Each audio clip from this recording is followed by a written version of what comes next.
set. All right. Welcome to the April 2022 Village of Lake Bluff PCZBA and Architectural Board of Review Joint Workshop. If we could have a roll call, please. Sure. Thank you. Member Danley? Here. Member Fisher? Here. Member Miller? Here. Member Sorensen? Here. And Chair Peters. Here. And then a notice was received by Member Russell and Member Towle in accordance with the village's electronic attendance policy. Member Russell and Member Towle will be deemed authorized to attend the meeting electronically unless there is an objection. Hearing none, the request is approved, and Member Russell and Member Towle are present and are entitled to vote on any matter as if they were physically present. Thank you. Okay, if you'd call the roll call for the ABR, please. Certainly. Member Cottrell is absent. Member Dahlman? Member Dittmer here. Member Kerouac is here. Member Stratiff is not here. And Chair Hunter. Here. All right. All right, so this is, already feels too formal, but this is a workshop, and the purpose of it is to give feedback to a future applicant to the village for its recreational and institutional and open space zoning district approval process. The applicant is here. It's going to be the North Shore Water Reclamation District and the village, because we're property owners, will be co-applicants. On the call as well, participating is Representative Tom Swarthout from the North Shore Water Reclamation District. And the other individual you see there is Brian Pertola. He is the architect for the Lake Bluff Yacht Club, who is also part of this project because the creation of a new underground overflow reservoir will involve the demolition of the existing Lake Bluff Yacht Club facilities. And so when they come back, they come up with... Battalion 2, Engine... And we lost Aaron. So, No. but, so they have some ideas and plans for their compound, and so tonight you will also hear from them.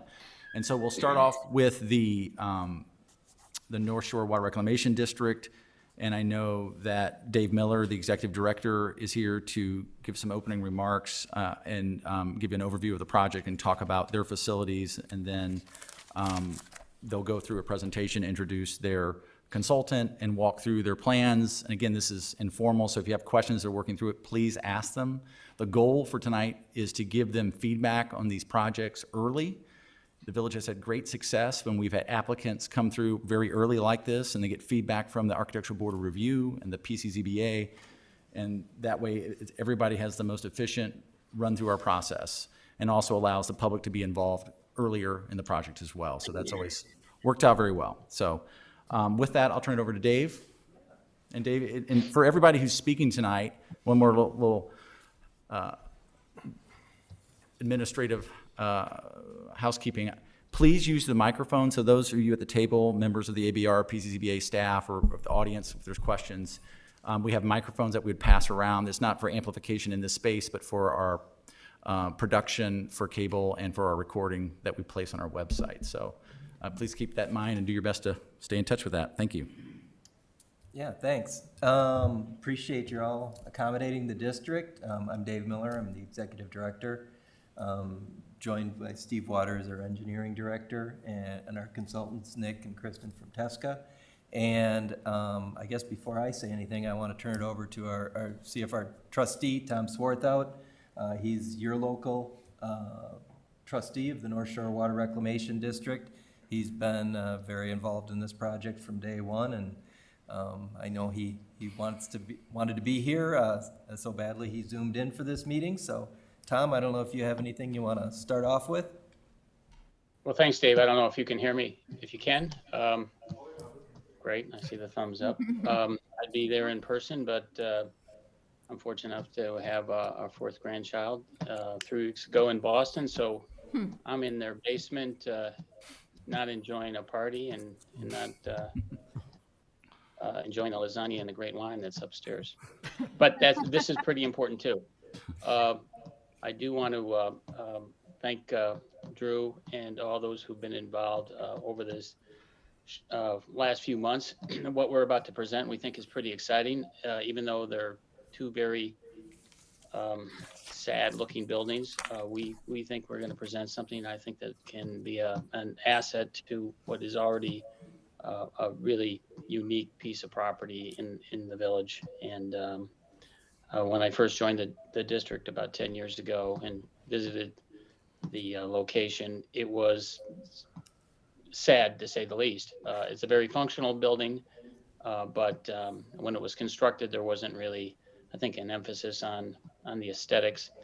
We're here to right that, and I think with that, I'd turn it over to Nick Patera. Back to you, Dave. But we're really enthused to be able to work with the village. This is a project that's similar to the one that was done in Lake Forest a number of years ago. It's half the size, but nevertheless a very important piece of equipment that we think is important to make sure we don't have any unforced errors in our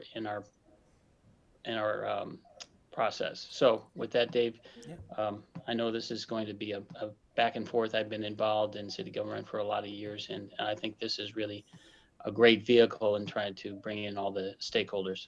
So back to you, Dave. Thanks, Tom. Real quick, little history on the site.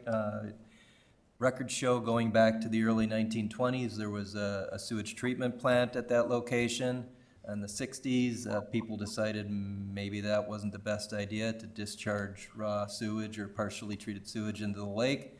There was a lawsuit and a court decree in Lake County establishing that North Shore Sanitary District at that time shall construct a pumping station at that facility, and that the Village, Park District, and North Shore would partner on a 99-year lease agreement for that pump station and the roadway that accesses it.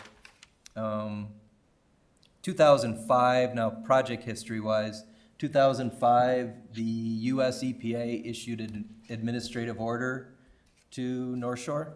There had been a series of sewage overflows from the Lake Bluff and Lake Forest pumping stations into Lake Michigan at that time. And it required that the district cease and desist all overflows into Lake Michigan.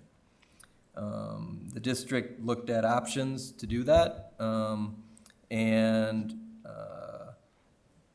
in 2007, constructed a basin at the Lake Forest facility. It also designed plans for a basin in Lake Bluff in 2009. Since that time, the Lake Forest basin has successfully performed, and it's been used 19 times to prevent overflows. About half of those were maintenance related. About another half were electrical failures or excess flows coming into that facility. We've had 0 overflows. We have had 2 overflows at Lake Bluff since that time, where sewage overflowed the pumping station. Both were related to electrical issues and electrical infrastructure. So project financing, we've discussed this project with our board. We initially intended to do this with green bond financing. Talked about it in January. Looked like a great deal. Then a bunch of things happened: inflation, Russia, the Fed raising rates, and those rates went up. We reconsidered at a recent board meeting. Our board's unanimously behind this project and believes it's important. We're gonna start out with cash, and until when attractive financing becomes available. If not, we're committed to financing the entire project out of cash reserves. This may necessitate some juggling and prioritization with our other projects. We have a lot of stuff on our plate, but the board's behind it. This is a #1 priority for us, and we're committed to seeing it through.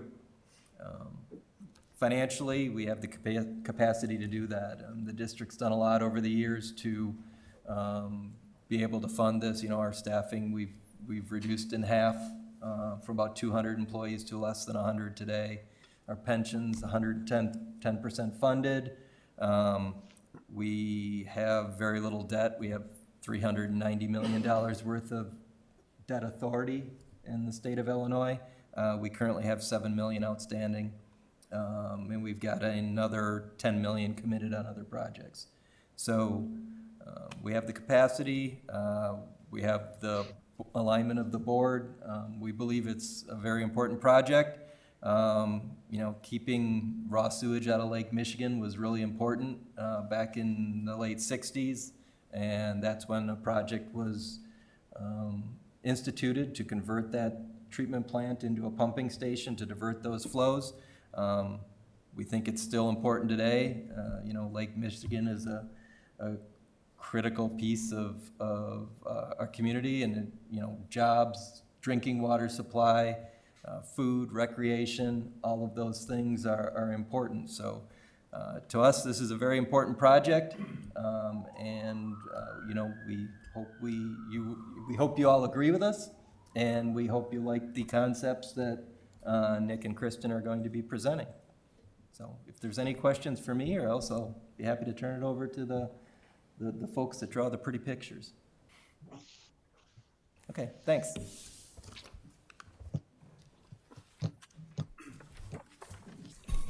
Thanks, Dave. Thanks, Tom. And thank you, everybody, for coming this evening.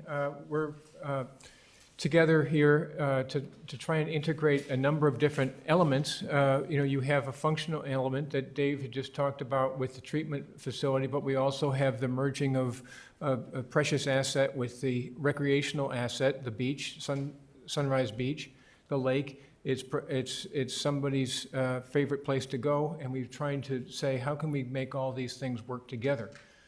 We've kind of integrated together. I should introduce Kristen Little, who gets credit for a lot of what you're going to see here.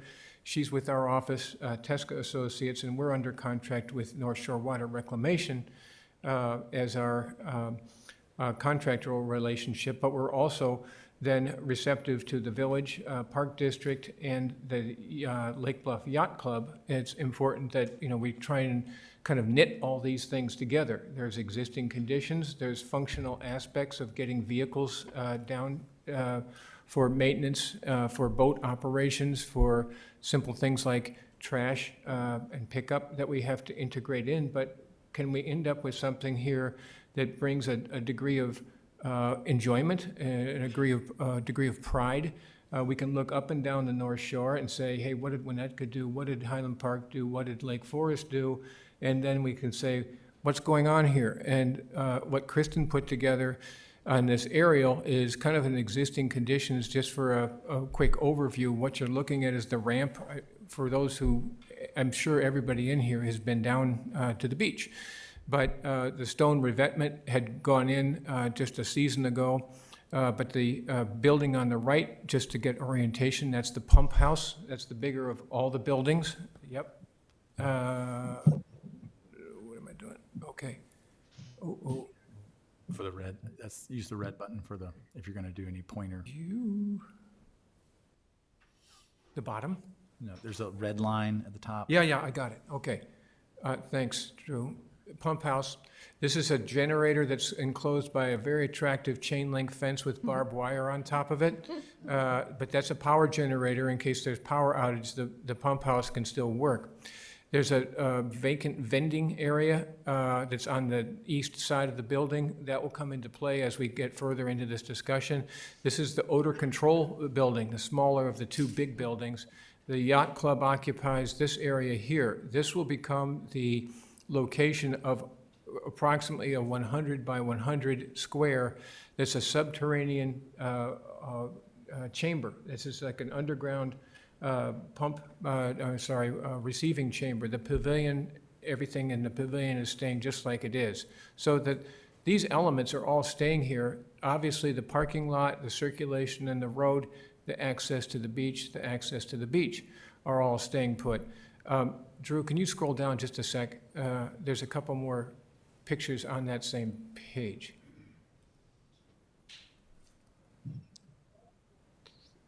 we'll get you on our payroll next, Drew, thank you for that. But this is, you're approaching, coming down the hillside ramp looking east, you get the broad side of the tall pump house building.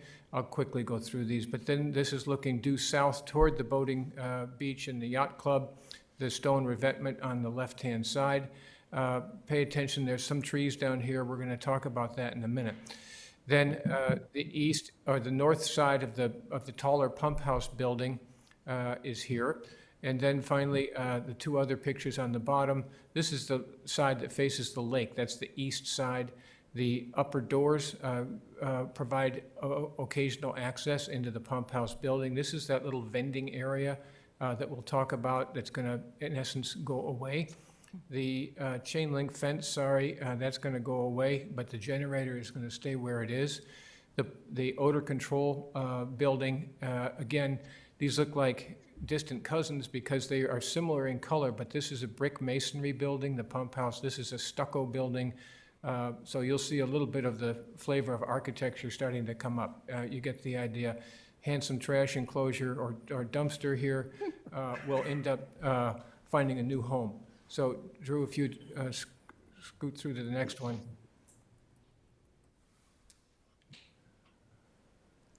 What we're going to show next is a plan view, and then I'll show you some elevations. This will go through in about 3 or 4 sheets. Thanks, Drew. The big idea here is to try and make the buildings, they're not going to disappear, but they're going to be attempt to try and integrate a little bit more the building themselves. This is, I know, a tiny view. We'll look at a bigger view, but just stick with this for a minute. We've got North Beach, we've got South Beach, you've got the circulation coming down, and what we're looking at is to try and create what is essence a plaza kind of an effect to link north to south and not make it look like you're walking through a utility and a mechanical and a loading zone area, but make it look like it is really part of a plaza that belonged to North and South Beach that, by the way, occasional trucks can come in here if they need to replenish sand, if they need to pick up trash, if they need to drop somebody off or pick somebody up, if we need to get emergency. All of the circulation still works. But what we've done is kind of pared down the extent of paving without getting into the revetment. We've been able to get some landscape plantings along the edge of the stone revetment. You can still see through and underneath and get that great east vista when you come down to the beach. And then I'll show you in more close detail what we're talking about with the approach. As you come down this ramp, you're getting broadside view of what? You're looking at transformers and switchgear on the side of the building, and we're going to address that. The side of the building that has some hawthorn trees in it now, we're going to show you some ideas for that. The two buildings that we're adding are something called a wet well, which is in essence a junction box that transmits water from the pump house to the chamber. This is the yacht club here, and it's perched up on top of the chamber. The chamber is 3 feet. The lid of the chamber is 3 feet down below the yacht club racks, so you won't see it, other than some manhole access points at the back corners up near to the bluff. The pavilion stays put. So the idea here is to make this a much more people space.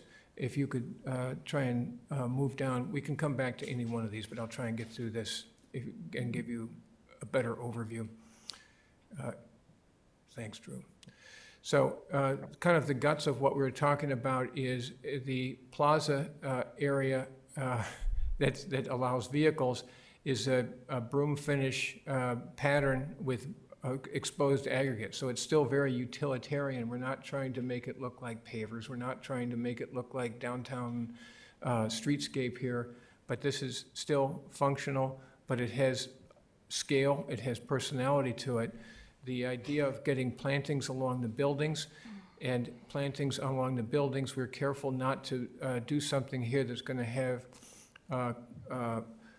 plantings that are going to deteriorate the buildings. If we have aggressive vines to try and hide the buildings, we're going to be concerned about the masonry and the mortar joints or the stucco getting deteriorated. So you'll see we have some ideas about how to have ground level planting near the foundation of the buildings. What's going on here? This bright yellow building, this is an enclosed trash enclosure. This could be either recycle and/or trash. And I just talked to Noah. We'll have to figure out how to program that. This is 2 ADA scale bathrooms. These are big enough that you'll have the ability to go in and change, or you can go in and use the restroom sink and have it large enough that it would accommodate ADA accessibility. The foot rinse and the shower is just an outdoor shower. It's down there already, but we're gonna try and gather all of these in about the same area and have a distance between North Beach, South Beach that you can go to throw something out, use the facilities, or go about your way. The trash or the generator building is going to be a solid wall enclosure by barbed wire and chain link. It'll have a couple of gates on the front that'll look like they match up with the trash enclosure gate, and a couple of the doors and windows that are up on the balcony level of the pump house. And the odor control building isn't getting much attention other than just some landscape along the base. We have shown option for bike racks. I don't know if we allow bikes to come down the hill for summer activities, but that's the idea, to have a bike rack here. And I have another one as a placeholder up near the walkway into the beach. Drew, you can scroll down. We're moving through this. Some of the elements that I've talked about, there's a shower hiding in that picture. You can't see it on the screen too well, but you know what a shower looks like. These louvers, I'm going to show you in an elevation. They are borrowed from the pump house building, and we're going to integrate those into a screen fence to hide all the switch gear and the transformers that you see when you're coming down the hill. You'll see in a minute. The pebble finish aggregate looks a little bit beach-like, and it's not trying to masquerade as a cobblestone or a brick roadway. It's trying to stay simple and belonging to the beach, but also be maintainable. With the broom finish bands and scoring in a small enough pattern that if I do get a crack or a break, I can replace it. It's just common pea gravel, not colored concrete, but it's just transit mix is what they call it from the ready mix plant. These panels are what we're talking about up against in a few select locations with the ground planting up against the buildings. The panels would be a metal mesh screen. And on them would be some type of a plant material that would climb up it. If you think about a climbing rose or a hydrangea or some type of a plant material that doesn't get so aggressive that it's going to gobble up the whole building, but give some, again, scale and rhythm and pattern to the building. You can keep, please, going, Drew.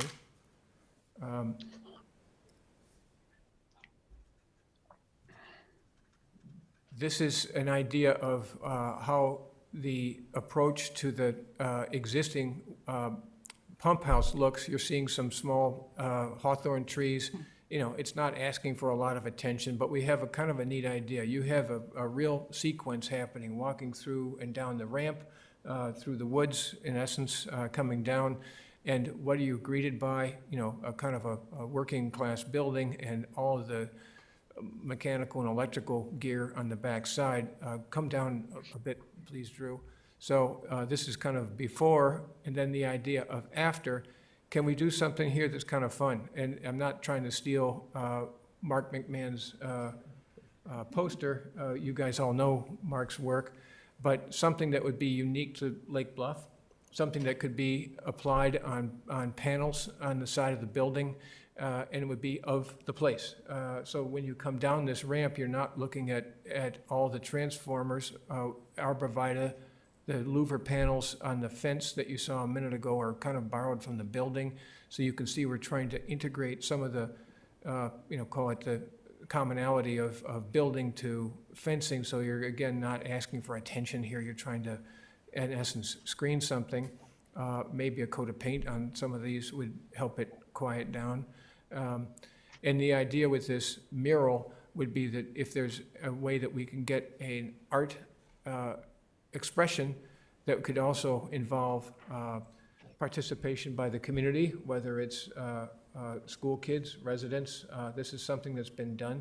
And it kind of brings in a sense of ownership from the community, not just of what the depiction is, but also the participation.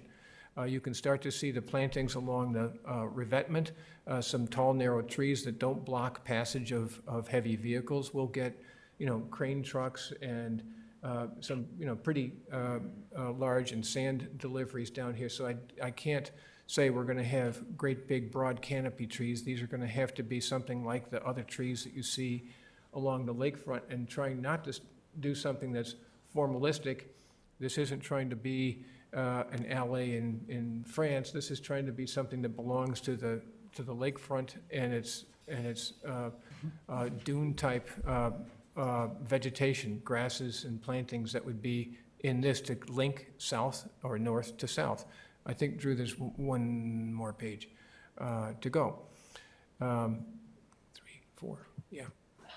This is a couple of images now. This is the existing masonry pump house. These are the access doors up top, and then this is where the vending area was. These are call it the east-facing side of my, where my bathrooms would be in this location. This is the roofed-over gated trash area. The shower's here. This guy might want to rinse his dogs off. And then the other wet well structure that's part of the function of trying to get water pumping to the chamber is all part of this. So we've integrated bathrooms, wet well, and trash, and the shower kind of on this east elevation. The generator is going to look like it essentially disappears. These trees are the trees that are on the revetment shore. You can see our panels up against, in a few locations, but not trying to steal the day. The idea of trying to masquerade the odor control building with some paint on top matches up with the louvers that you saw on the other side of the pump house building. This is just simple stucco tinting with paint on here and the plantings. So this is the essence of the presentation. And I don't know if, Drew, you want to talk Yacht Club, or you want to take questions on this at this point? There are probably questions on what you presented thus far, I'm guessing. Yeah, I would think so. Yeah, and can I just jump into, just for a second, Nick? Can you hear me? Yep. Hear you. I had a number of discussions with Mark McMahon, and I think most people in the audience knows Mark. Mark is an iconic artist, probably the most well-known artist in the Lake Forest, Lake Bluff area. And Mark and I discussed his participation. He's very enthused. He would propose doing a sketch, collaborate with the community, and come up with a sketch and try to integrate, as Nick pointed out, art students, the community, and fill in basically paint by numbers. Mark would provide the background and then have everybody participate. And the mounting boards would be similar to what you would see on a highway. The kind of 4x8 sheets are not a conventional plywood, but a MDF type product that will last, and we would certainly put a finish on it that would be able to take the weather. So we think it's a great idea. You can't hide that sore thumb, but you can certainly try to enhance it. And as Nick pointed out, it's kind of a fun project for this part of the world. And so that's kind of how that idea kind of was generated. And Mark is very excited about participating. So back to you, Nick. Thanks. Maybe we just bring it back, Drew, to the one of the site plans. It might be easier for people to reference. I see some questions. I'd be happy to stay up, or at your favor, whatever you choose. We didn't talk much about the Yacht Club, but basically at the very south end, the racks and the structures, which Brian I know will be talking about, are going to occupy essentially the same footprint on top of the chamber, and not go beyond it, not intrude on the pavilion or the rest of the beach. And I think that offers kind of a good segue if you want to talk Yacht Club now, or you want to finish talking about just questions that we Let's brought up? talk about this first. Okay. Yeah. I'd like to have any comments from the ABR first, of what your impressions are of what you've just seen. Matt, you're ready to go. Testing? Yeah. It's on? Yeah. Okay. Is there a green light on it, Matt? there's a green You're on. Okay. Well, I thank you for the presentation and giving us this opportunity, to kind of respond. So after the big buildup of the Mark mural, I'm going to take the opposite view of that, where sometimes in architecture we try to hide an eyesore by drawing more attention to it. And I have a fear of that here, where instead of just having that building bleeding to the background, that we're drawing twice as much attention to it by adding this mural to it. Hey, Matt, Yes, Matt, yes, I'm sorry, you're going in and out on your volume. Could you keep the sure. microphone in front of you? I sure. Thanks. Thanks, George. Yeah. My comment was sometimes when we try to hide what we feel is an eyesore, we actually draw more attention to it by adding something to it that we think is going to elevate its presence in the environment. So I just want to be careful with what we do is at appropriate scale. It's not trying to overwhelm, and if we're doing a mural I know that mural is not representing what we're doing, but if we do a mural, it seems like to do one of a seascape or something next to the water feels a little competing with what nature's given us there. So maybe it's something a little bit more abstract than trying to represent, a world that's. Right, and I did have probably a good 15, 20-minute conversation with Mark, and you bring up a good point, but I also think there's an opportunity here, that kind of corridor coming down the procession of experience and coming down the ramp. You're walking for the most part, you've parked up top, and there's a kind of an opportunity factor here. And so instead of just trying to obscure it, there's an opportunity to do something of the place, and I think that's an important comment that I would take constructively. And I appreciate that.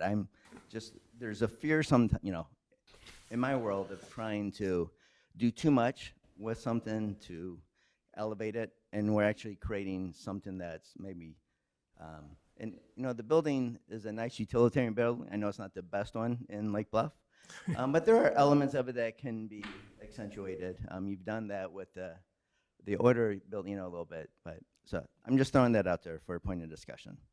And I'll move on, and if we come back to some other things. Neil? I have two comments regarding the first, before I get into that, I very much appreciate the presentation and the work that's gone into it. There's a lot of features that I really like about it. I walk down there with my wife probably 3 or 4 times a week, winter or summer, all the time. I just really enjoy Hey, being. Bob, I'm sorry. I don't think Aaron can probably hear either. Could you put the microphone up near your? So George, this is Thank Drew. When, Yeah. so We'll that was do member two Dahlman. things. Yeah, so whoever's using the microphone, you have to put it like right up against, We'll thank do you. 2 things. I'll talk closer, and George will turn up his volume. The concrete, I'm concerned about 2 things. One, I think the sections are too large. If I recall right, some of them are about 13 feet, and at that, they're going to crack and they're going to break up. They should be about 4 feet or 5 feet, which just means smaller sections. With the exposed aggregate, they'll look great when it's first installed, but once some of the sections that will crack and break up and they have to be replaced in the future, it'll be impossible to match it. So that's a comment regarding the concrete. Regarding the landscape between the concrete and the riprap,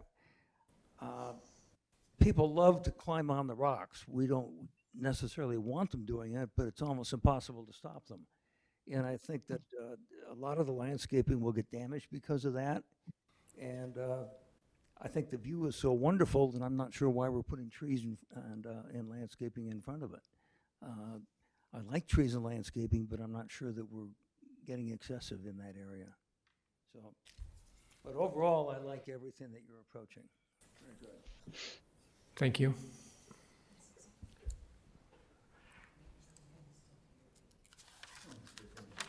No, okay. We have Let me just make one comment, is I love the idea of the plaza. I think that's right off the bat, whatever it's made of and however it's done. I think Neil is right about the size of it. We don't want to have this thing cracking. And the aggregate, we've got some issues uptown where we've had that not be able to match the aggregate. But in concept, I love it. I'm a little bit with Matt on the not going too far with whatever would happen on that north wall. I don't negate the idea, but don't overdo it.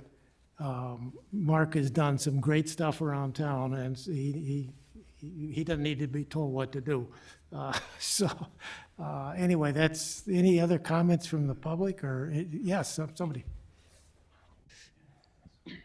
Pete Croonan. I'm only a 20-year resident here, so I'm citizen and a Yacht Club member. So 2 quick questions, 1 comment. I like the idea of the louver designs. Matt, I'm totally with you. I think that mural, right, great idea, but we're a small community and there's gonna be a lot of input, so maybe just table that to a project. 2 questions. So the what Mr. Dahlman was saying about all the trees, right, having only been here 20 years, every 3rd year there is an event, a fall storm, where there is aggressive alluvial flow that tears that up. The parking lot's been redone many times. So I don't, my opinion, I don't like blocking that view, and those trees, they won't last. The pavement also, that's an issue. So question, is that a necessary part of it?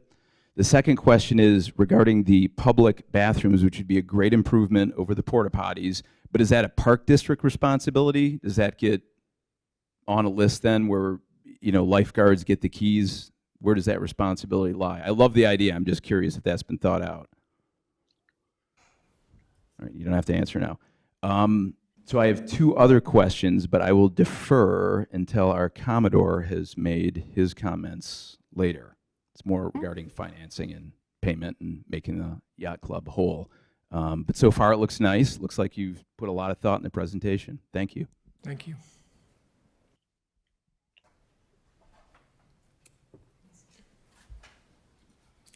Anybody else have any comments? Anybody out there? Yes, certainly. Yeah. Jim.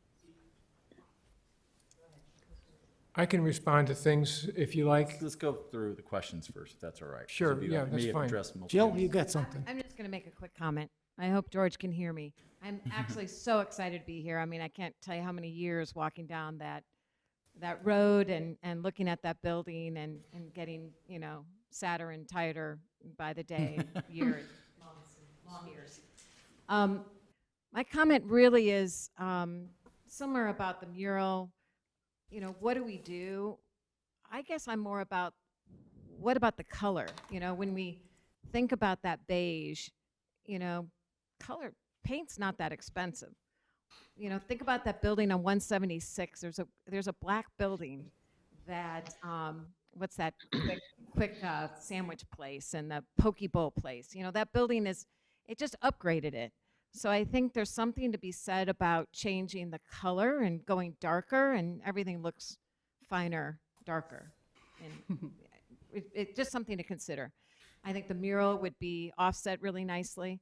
And then the other comment was really about green screens are a great idea. I know you're worried about, you know, having some vines impede upon the building, but come on, you know, a green screen, why keep it at a lower point? What about, you know, go big or go home? You know, I'm just curious about your data points on, you stopped everything at a lower point. It might be sort of interesting to make it larger and really make a presence, you know, make it interesting and beautiful. And we're worried about trees and other things. Maybe that's a grander gesture that could be really beautiful. So anyway, it's a great concept. I'm just so excited that we're moving forward, and, you know, Lake Bluff deserves it. So, Good. Thank you. For the next question, Mike Crow, can we try the other mic? I think we're still struggling a little bit with people hearing folks. So I don't know if there's a Sure, you wanted me to test it? Yeah, why don't you maybe ask George if he can hear you cleaner with that microphone? George, how is this mic working? Can you hear Hey, me well? Mike, I can hear you just great. Okay, Okay. thanks. So, George, I know you had your hand up early. I'm sure you have questions, sir? Comments? I wasn't sure if you were asking for CBA comment right now or not, but it sounds like you are. Tom, I am so excited this project is moving forward. I have to echo Pete Cronin's comment and Neil Dahlman's comment about the trees. The view of Lake Michigan is the best thing about the beach and the bluff. I really don't like the idea of a row of trees along there to block the view. I very much opposed to it. I hope most people feel that way. I also don't think they'll survive anyway. It's a brutal environment down there in the wintertime. We're narrowing down on the space of the parking lot there with the new wet well and the restrooms. You know, the cars, when they're unloading all the boats and everything, are already all over the edge there. Clearly, with the enlarged revetment, we won't see as much snow and ice and huge waves coming over, but we'll still get them. But to block that view is just the wrong idea. I love the green against the building. I hope that when the different landscaping elements are selected, that you keep in mind that that roadway going down there is heavily salted in the wintertime because of the slope. I would love that pea stone concrete finish slabs the day it was finished, but snow plowing all through the winter, the cracking of that concrete, yeah, the panels absolutely need to be much smaller if we even do this, but I'm very, very worried what that would look like after 4 or 5 years. That staircase that's shown, I don't even know if you talked about it, running off the north edge of the parking lot down there, that is really a brutal location when we have storm events. It's not a location where I think the Park District is going to want to encourage people. We have a rubble problem under the sand there where rubble is constantly exposed. I don't think spending the money there will add any value to the overall project. I just think it's a nice idea, but it's just not functional. And then I did have a question. What are the generator enclosure? What's the wall material again going to be for the generator? It would match the pump house. It's a stucco finish, and it would match the well, the same as the other buildings, the bathroom building, the wet well, and the odor control are all the same stucco. We had a reason not to use masonry on that building because if you happen to look at the added vending area that was probably put on after the original pump house, the yellow brick pump house was built, close but no cigar as far as matching brick. And so we didn't want to kind of make a third different kind of a brick, but I thought we had better control and durability out of using the same material as the odor control building with the wet well, the bathrooms, the trash enclosure, all being stucco, and it kind of then integrates together so it doesn't look like two independent, one's masonry building, one's a stucco building, but they kind of merge together. Long answer, stucco is the answer to your question, George. Okay, great. And the east view towards the lake of the generator, is that, what's the gate material? The big gates are metal gates that would open to get access to the generator.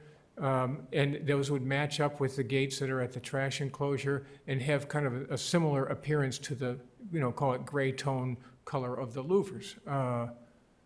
So again, we're trying to say that these are, call it accessory elements. That black or gray panel on the top of the left well house building, that's just paint or stucco, tinted stucco. so that it looks like it's not such a tall, lanky building and kind of gets a little bit more proportion and scale to it. Okay, thank you. And then Nick, while I was looking over my notes, just the only other comment about the vegetation along the rocks there between the parking lot, the east edge of the parking lot, even the low-lying stuff there, it's not going to survive. It's extremely tight there, and in the summertime, we need all the space we can get, and we're going to lose a lot of it now.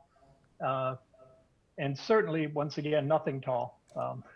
That would be my opinion. George, And, one thing I want to call to your attention, you look in plan view at trees, they're not orange juice cans. You know, they're not just cylinders that go all the way to the ground.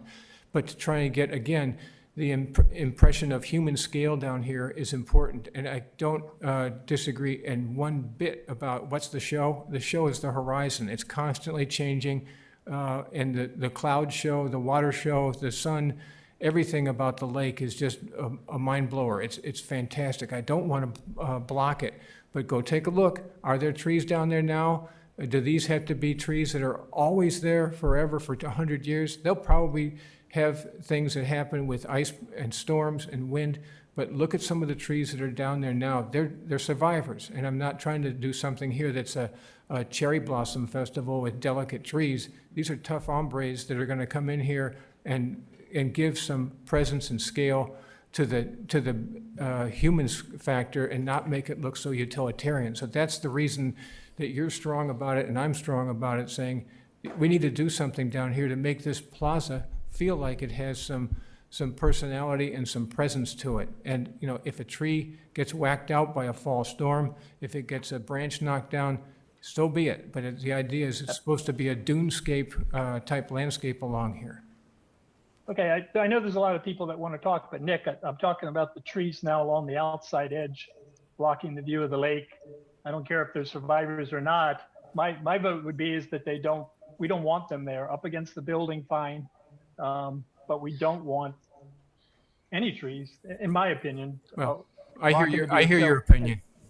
And then, and Tom, Swarthout, just thank you for pushing this project forward, because I have a gut feeling that you're the man making this happen now, and there's a lot of residents that will appreciate this. Thank you. Well, thank you, George. I represent just one of 5 of the trustees, and I know that some of them are questioning, why are you creating a plaza next to our buildings that are really functional to pump sewer water? But I think it's important. I have been a contractor my whole life. I poured a lot of concrete. I understand the concerns. So we certainly will make sure that those patterns are small enough that we get expansion joints that will crack at the right spot. I've been very involved in Lake Forest Hospital. Anybody can drive up to that front entrance and see the same kind of technique, only they dyed that concrete. I think that's a little unfortunate. I think that the pea gravel really could be a connection between the sand. It relates to it. And so I poured a lot of exposed aggregate. I understand the salt concern. I understand the plow concern, but it's a softer material. And I envision, call me crazy, but I envision functions being down there where you can actually set up 30 tables in this plaza to be able to have some kind of function. And I wanted to make it a little more user-friendly. I don't know how many trucks go down there in a given week or month. I think very few. Obviously, if this is poured correctly, it could be there for, decades, if done correctly, with the right. And if you look at any of our projects, even in some of our plans, the engineers who design these projects, they do it and they overbuild it. We were really proud of our financial situation. It's because when we build things, they stay there forever. And we would do the same thing here. Related to the Mark McMahon idea, we wanted to create a little fun. I've been in a lot of appearance committees and building review boards, historical review boards. I have very thick skin, but I think this is an idea that I think will really be embraced by the community. I don't care what you say, a pig is a pig is a pig, and you just can't do anything with that building. And I thought that this idea will really be something that the children and adults would really enjoy. And it could change over time. There's a lot of big buildings throughout the country that kind of do the same kind of thing, especially since in the day you couldn't have punched openings on property lines. And so you would see buildings removed and you'd have this just wall of nothing and brick, and people would put up these great renderings. And so that's where the inspiration came from. And again, it's only money, and it's the money that the district would be spending. As it relates to the bathroom, we would turn the keys over to the park district.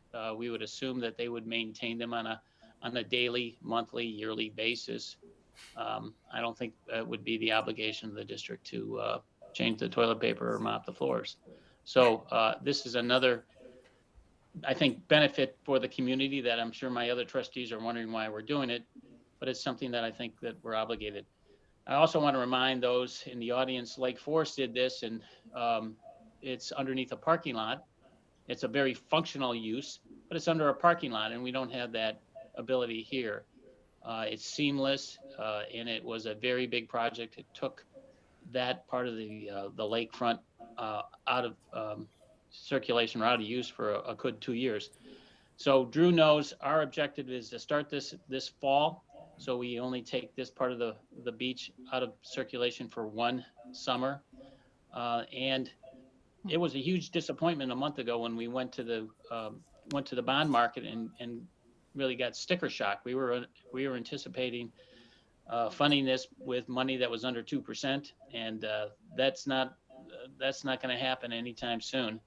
So we were able to convince the other trustees to take this position. Let's pay this out of pocket and move forward. And they're all on board right now. As it relates to the trees, George, I understand completely. You do not want to block that view. And I think Nick's point is you won't block that view. And by the way, there's a lot of people who don't want to get 100% sun on their face. And so in having some trees that are not a hedge, but are in there to soften that big open space, I think makes a lot of sense. But I'm not going to fall on the sword for that.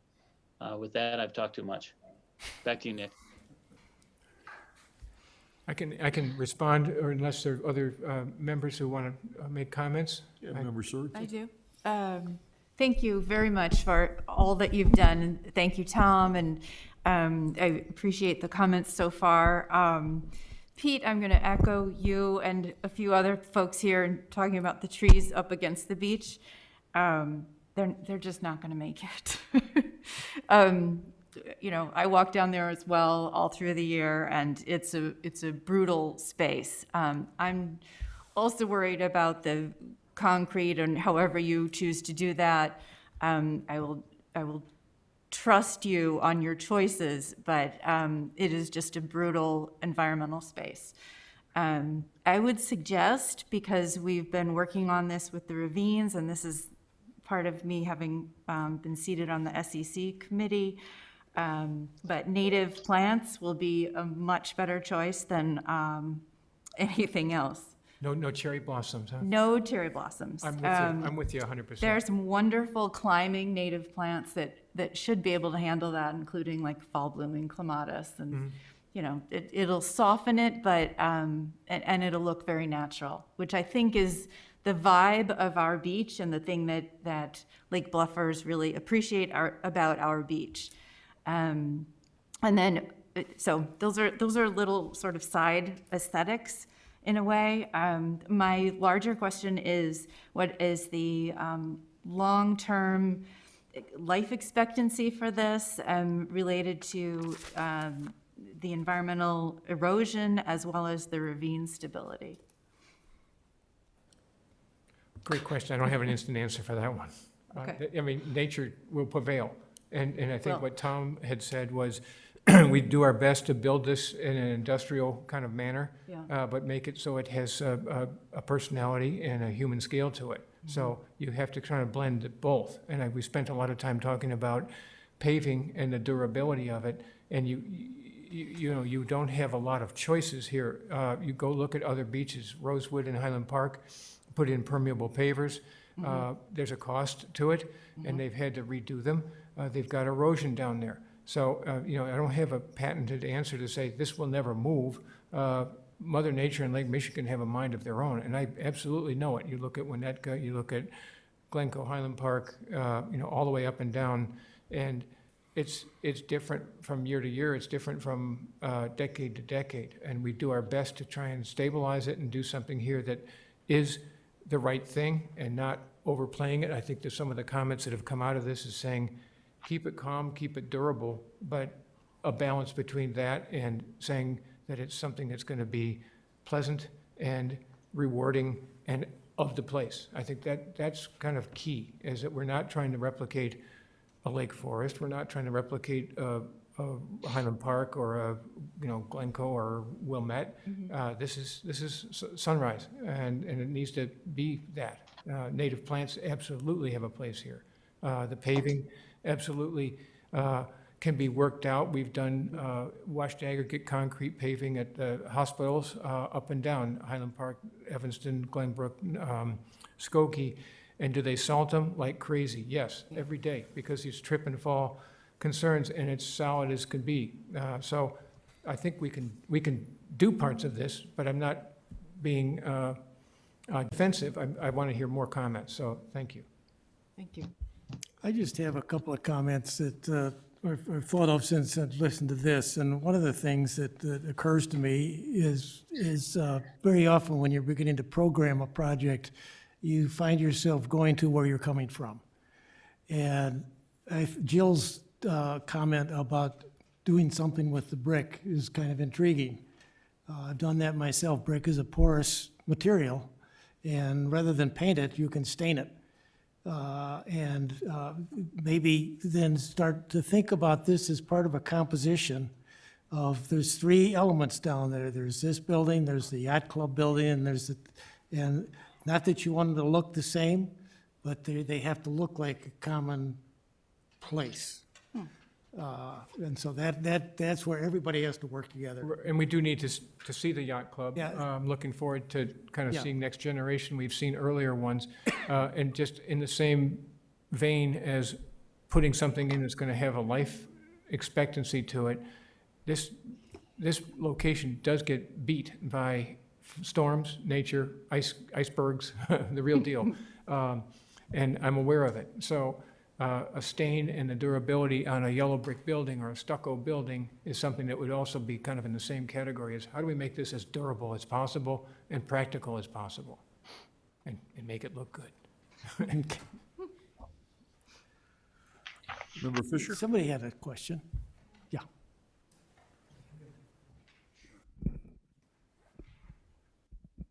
Hi, I'm Deb Fisher, and Tom, I think it's a great concept. I think, you know, I agree with a lot that's already been said by George and Pete and Ann about, you know, the durability, the trees, the whole thing.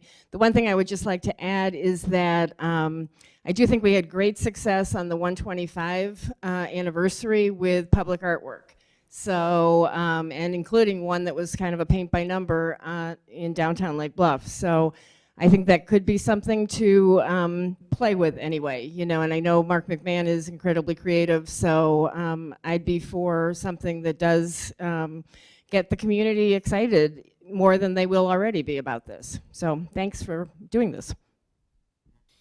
Thank you, Member Fisher. Nick, quick question. What's the proposed timetable again? Steve, your turn. Or Dave?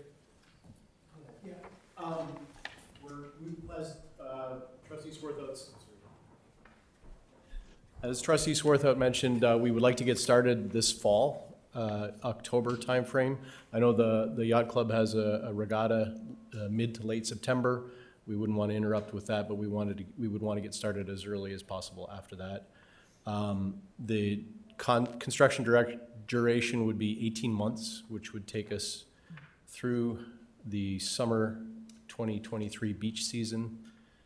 And then we would look to put the be finishing the final construction in the spring of 2024, before beach season.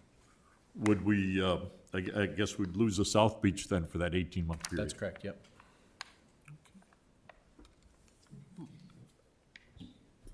Any other questions or comments from the PCZBA? Just one. This is Aaron Toll, and I apologize for my absence earlier. Tom, I think this is great. I mean, this is growing up on Lake Bluff Beach and seeing the building as it is now, because that's what it was back then. It's certainly time to do something.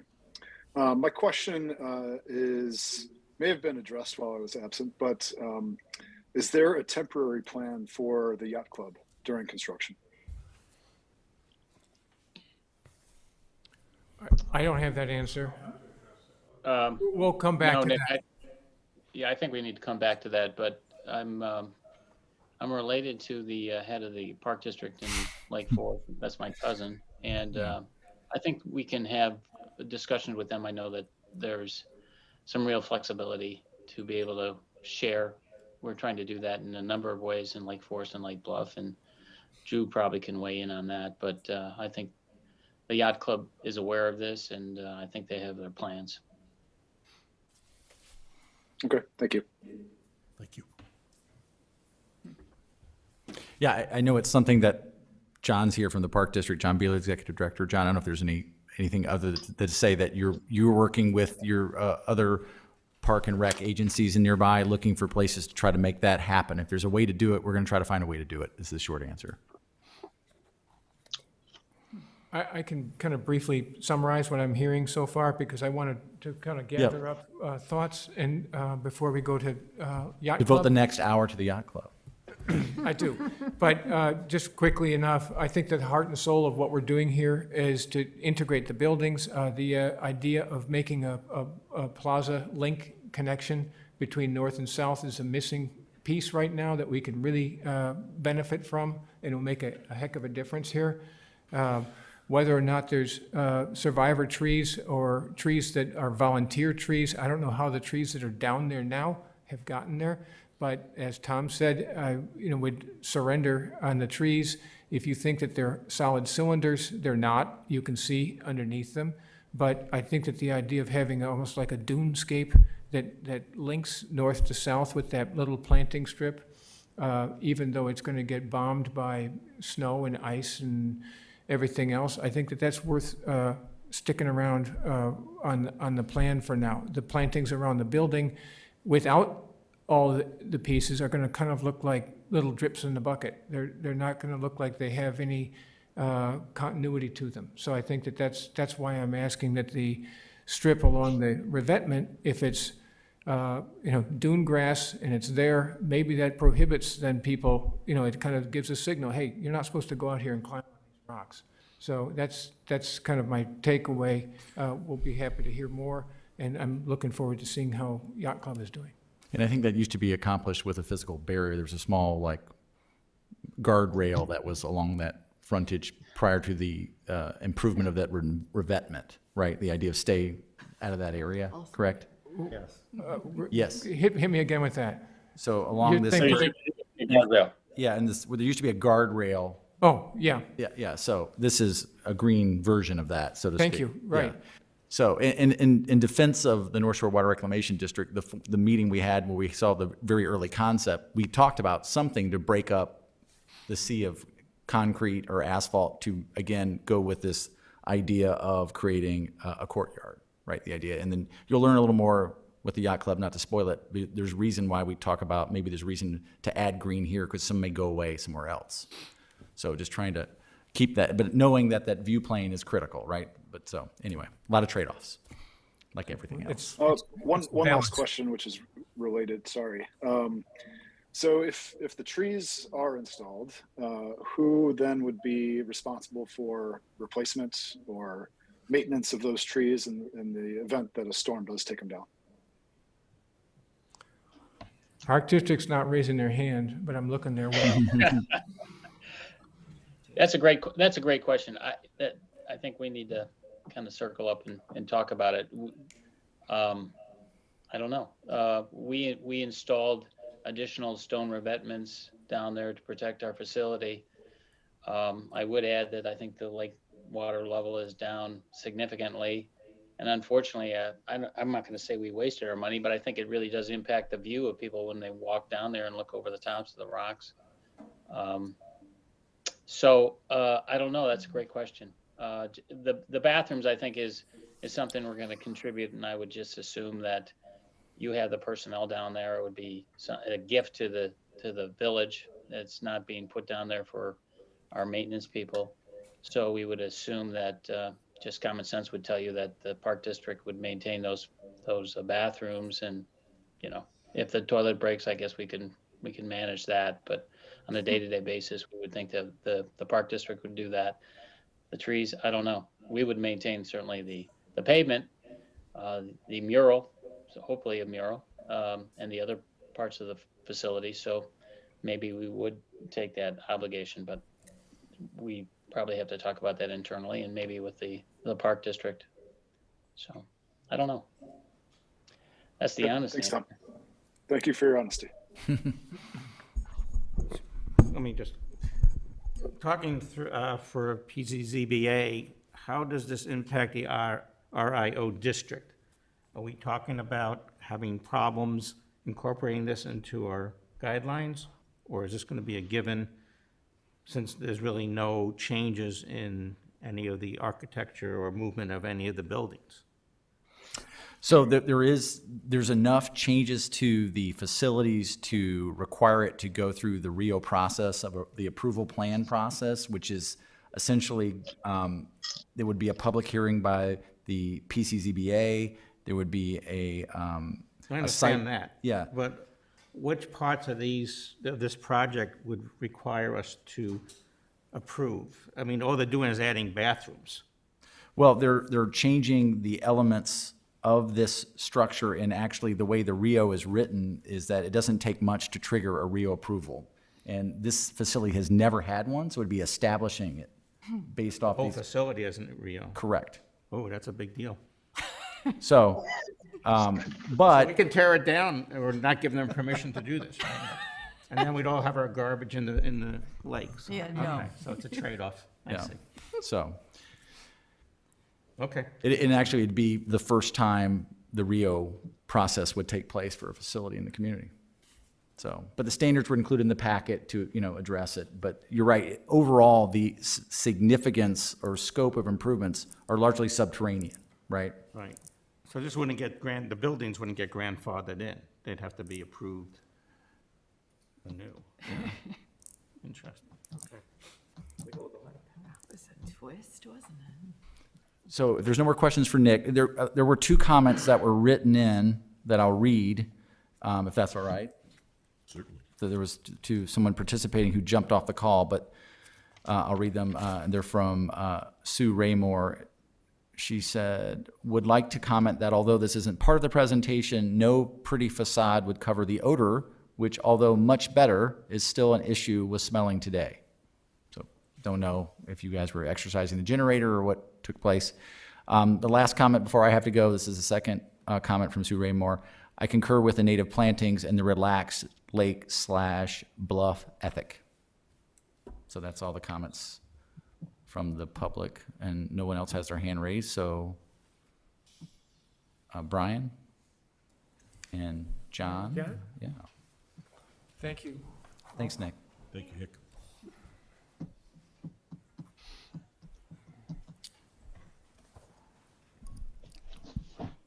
Good evening. I'm John Palisa. I'm Commodore of the Lake Bluff Yacht Club. With me here tonight is Scott Shapey, who has been an integral part of the design process, and Brian Bertolo of Midwest Architectural Studios, who has also been helping with our design as we go forward.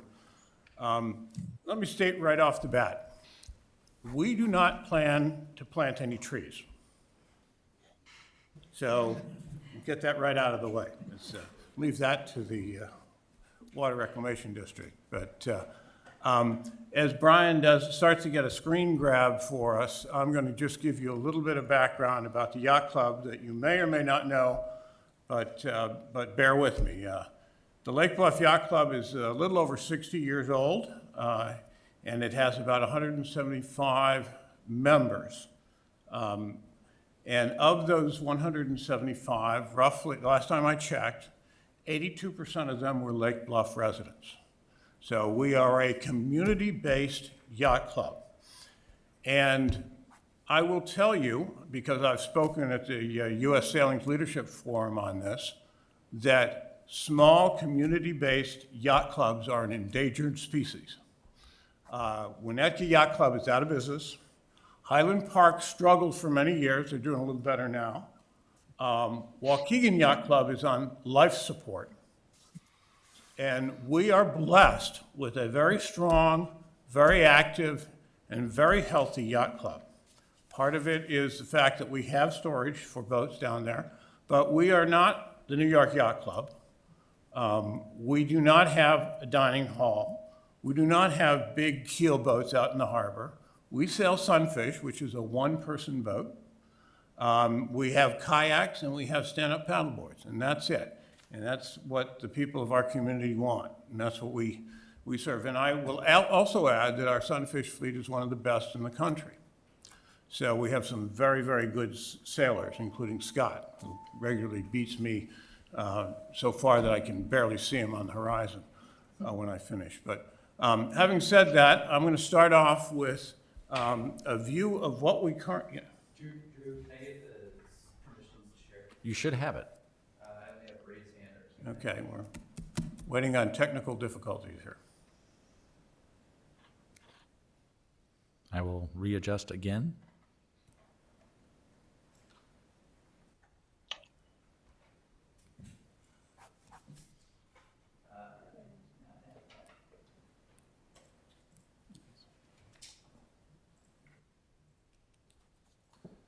So while Brian tries to do that, let me just talk a little bit about what we are trying to accomplish here with this redo of our compound.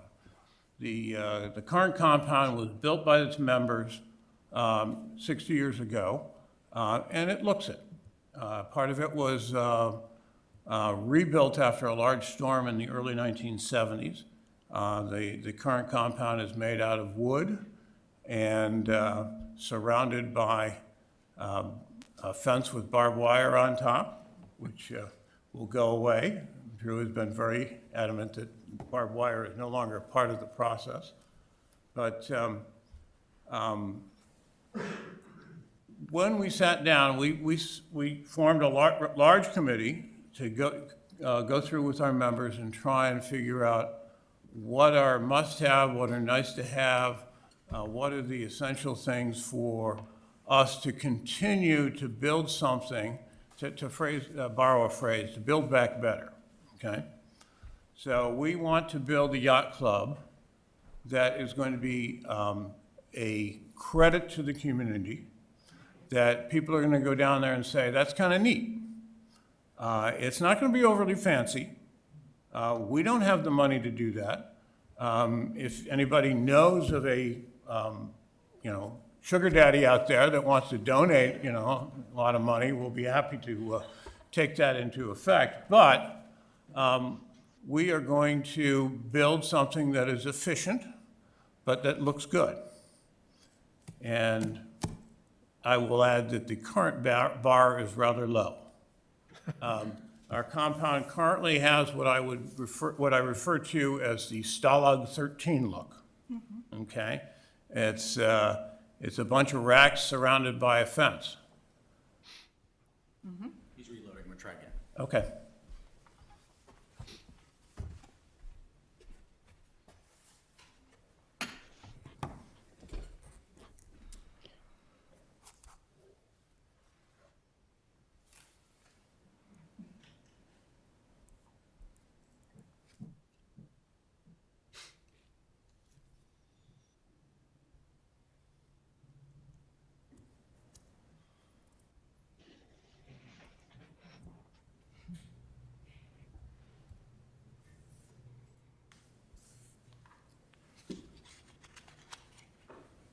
Still no luck?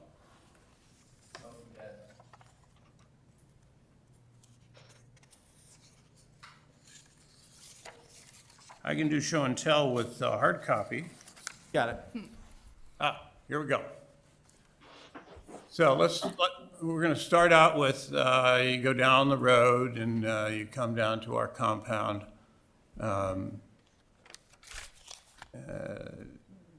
So as you currently walk in, you can't even see us due to the generator that's there. And that will continue to be the case. So go ahead and go on to the next slide, Brian. So a short story here. I told this when we met with the village a couple of weeks ago, but in 2016, we hosted the U.S. Sailing's Championship of Champions. Now, that is where you bring in 20 of the best sailors in the country to sail on a particular type of boat, in our case, Sunfish. And I was Commodore at the time, and I was standing on the beach talking to this representative from U.S. Sailing. And she turned to me and she said, you know, I can't believe they awarded you guys this big event, because I've been to Lake Bluff before, and it's nothing more than a couple of porta potties on the beach. Now, I want to change that. Okay, so in order to sail well, by the way, you don't need a fancy yacht club, but we want something that's a little better than the current hedges and bike rack that you see. Keep going, Brian. I was talking about this with Gretchen the other day, and she says, she said, we want to come out from behind the hedge. Okay. So that's looking down to our boat storage, looking south, from the south to the north. And then we've got the back. This is no great shakes, folks. So, all right, Brian, can we go to the facade?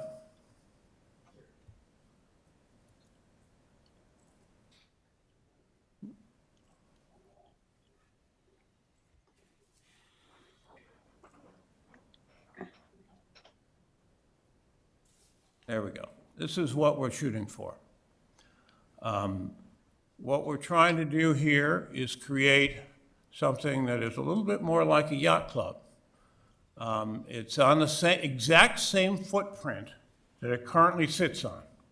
It does not jut out, and we've created a couple of extra things that we don't have. Where you see the windows, there will be a small office, so we can do things like store our radios for safety purposes and charge them, store other valuables. Probably the most obvious new element is what we call, either you can call it a sail loft or an observation deck. We think this is a neat addition to the club that will allow people to really take advantage of the vistas of Lake Michigan, provided they're not blocked by trees, of course. I would also note that although we don't show columns on that roof, we cannot afford a freestanding roof made out of carbon fiber, so there will be columns supporting those roof decks. So as we go around, the two doors that you see on the left-hand side of that picture are where we store our safety boats. We have 2 safety boats. And much of the buildings here, in order to be efficient with cost, will be storage containers, but we will clad them on the outside so that they don't have that industrial look. So we're gonna make sure that we blend in and look good all the way around. So why don't you keep going around, Brian? A couple of other sail storage locker on the right-hand side, and then an equipment locker on the far right-hand side there. And then in the back, you will see where we've got the racks for our. So you can use this right here. Yeah. Point and put your thumb on the radio. I can't do 2 things at once. Okay. So why don't you swing around to the back so people can see the racks, Brian? So, the current racks are made out of 2x4s, and they've held up well, but we're going to go to a system that's called Unistrut or something similar. They will be made out of metal and be a lot more flexible than they have been in the past. All of the storage will be covered. The storage calls for pretty much the same storage capacity that we have currently. So we're going to have roughly 64 sunfish slots, 66 kayak slots, and 72 stand-up paddleboard slots. The difference for the stand-up paddleboards is that we're going to store those vertically. And the hope there is that in between each one of those vertical slots, we will be able to put some sort of a chain or like a bicycle type of chain to force our members to lock up their paddle boards, because one of the biggest issues we have are teenagers going in there and saying, "Oh, this is my pal Sue's stand-up paddleboard." They grab it, they go out, and they start using it as a float out in the swimming area, and it just drives me crazy because I'm sort of a bug on safety, and we don't want them taking out other people's paddleboards and getting into trouble or floating off into Lake Michigan. So why don't you go to the site plan, if you will.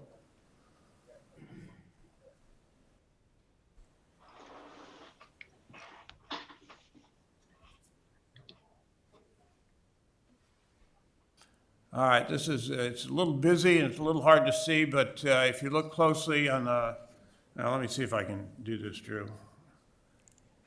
There we go. So there's where the safety boats are stored. Those are 2 changing rooms. Oops, we lost.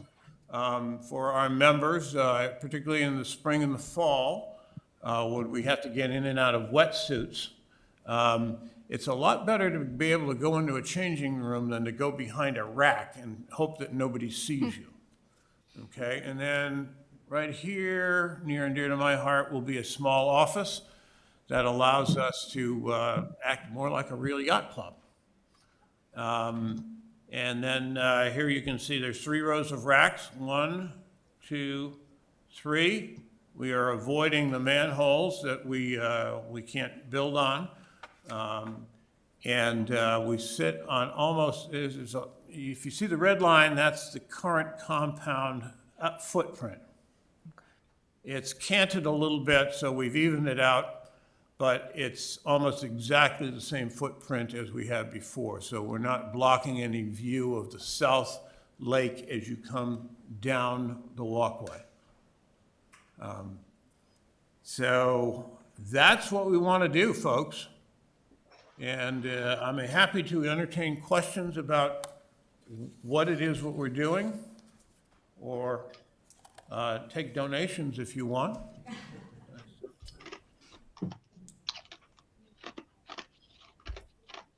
So let's do the same routine. Anybody from the ABR that's got a comment on it? Matt? Have you resolved the materials for the surrounding and the roofs? Can you kind of describe what the material is that you're building this out of? I'm going to defer to our architect on that. Can everyone hear me okay? All right. Thanks. My name is Brian Bertola. I'm the architect from Midwest Architecture Studio. Thanks for meeting with us tonight. We really want this to be a joint effort and to present to you and to get feedback. And part of, and I'll just preface where we're at right now, is we're trying to, in architecture school, you'd call this like the conceptual phase, right? And we didn't want to go too far with too many ideas that we weren't getting feedback from the community and from the boards about the project. So it's intentionally abstract, I would say, in a way that allows it some flexibility to adapt to what feedback we received tonight. The big ideas are there, like the loft, the storage racks. We really nailed down particularly on the organization and trying to optimize the storage with the kind of constraints that the tank is providing us with the manholes and things like that. So so it's like the big picture things are there, and we're showing some intent, but we're not necessarily defining what those materials will be. There will be budget constraints involved in this as well, like in any project. And so, you know, again, we have ideas and thoughts on that, and I can throw out some ideas, but we're not gonna say like it has to be this. We again are sensitive to, we want this to look professional, but also, you know, be budget conscious. We want the Yacht Club to have an identity of its own, but we also want it to blend in with the, you know, surrounding buildings as much as possible, or have components from those things that again unify the South Beach area. So, you know, the general gist is there, but we're not trying to suggest too much at this point as far as materials. Hope that answered your question. Do you have? No, I mean, it looks great. It's a very tough program for the restrictions. I totally appreciate that. I think the massing's lovely. The roof will be a nice little element to the, you know, to the horizon there. So I think you know, did a wonderful job with that. It'll be interesting to see where it ends up. You know, it's always the wonder of the process, right? So yeah, that was great. I would note on the roof that, I don't know if you noticed it, your architects, I'm sure, noticed that the roofs sort of match the triangular sails that we use when we go out sailing. So that's a design element that we think is kind of neat. Neil? I like what you're doing, and I'm looking forward to seeing how it gets fleshed out, and me too. How it works with the other buildings that are down there. That doesn't necessarily mean it has to be identical. It's just that somehow or other the combination has to work. I particularly like the observation deck that you're going to put up on top. I think that's a great location for people to get up and see out into the lake and see who's sailing out there. Yeah, we're very excited about that. We made sure we were ADA compliant in putting it there, so we've researched that issue a lot. So I think it'll be a key element for the community, and our biggest concern is how do we keep people out and keep particularly teenagers out when nobody's around, but we'll figure that out.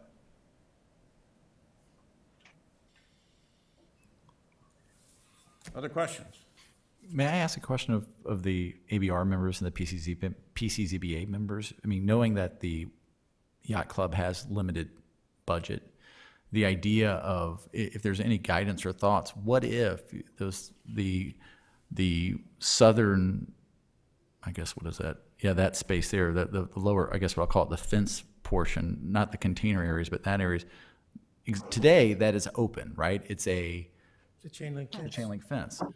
Does that, I mean, to be cost conscious, if it's an open type fencing, is there any feedback on that? We have been doing some thinking about that. We don't have a perfect answer for it right now, as any type of fencing is expensive these days. We would prefer some sort of covering over the fence, whether that's forest green like you see in tennis courts, or something that matches the background, because we would rather not people see what's inside the compound and get tempted to go in there and take it.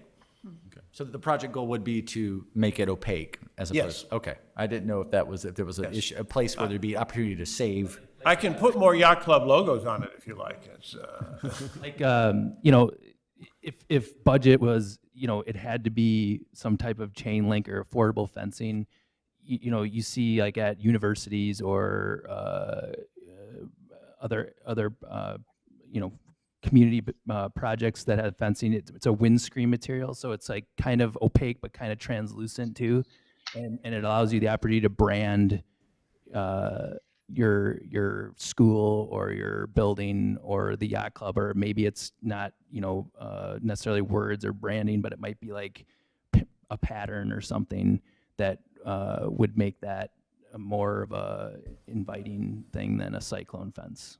But again, if we have to be budget conscious, we're thinking of ideas on how to do that in an aesthetically pleasing way. And then going back, my original question was to find out if the members of the advisory bodies here had an opinion about if that was left open, would that be okay? If there's some general guidance on that to give you more flexibility for cost. That's what I was asking, the reason why I was asking. Thank you. Yeah. And I think that's the idea too, is that, we really want to, the areas that are prominent and that you see and that are going to be the face of the yacht club, which is obviously this front portion is where we want to put a lot of our finances into.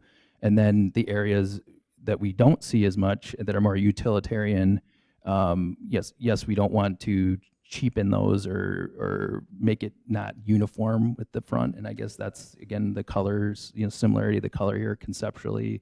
But we also, those areas aren't seen as much, so we maybe don't have to spend as much money on those areas. And it's more about security and, again, if it's transparent, opaque, to protect the items inside. I think there's something that everybody should realize is that across the front elevation, which is the east side, there's 3 distinct solid elements, and they're separated by 2 8 or 10 foot wide openings that are gates.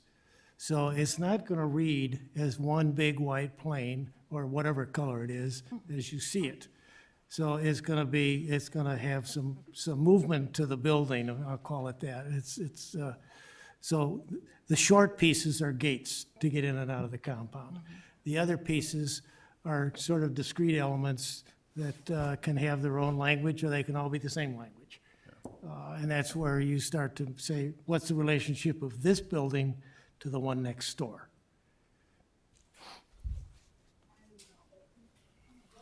APR board meetings are inherently more romantic in word selection than village board meetings. I got to go to more of your meetings, guys. They sound great. Yeah. Back in the back, yeah. Thank you. I'm Jennifer Beeler. I'm part of the Park District Board, and I just spoke with Noah Mock about this too. Again, when you're looking at the homogeneous nature of whatever everything is going to be, do keep in mind that there is a memorial bench that's going to be right in the front of the building as well, which is going to be architecturally or structurally different from, I think, everything else. And I think there's room, you said, Noah, for one more bench that's down there. So we do have some memorial benches that are going to be in front of it as well. So that's going to change the look of how everything is going to be from the front. There we go. Thank you. Okay. I don't have a problem with that. Okay. Just wanted to make sure, but again, Yeah. I have to say, the Lake There Bluff used to Yacht be a Club- bench facing east as well, but it got washed away a couple of years ago, I think. It did. Yeah. It did. But I do have to say, the yacht club is such a wonderful addition to the community. There's nothing better than your lobster boil in September and looking out over the lake on a beautiful September evening. So I would encourage everybody to be part of that. So, thanks. Thank you.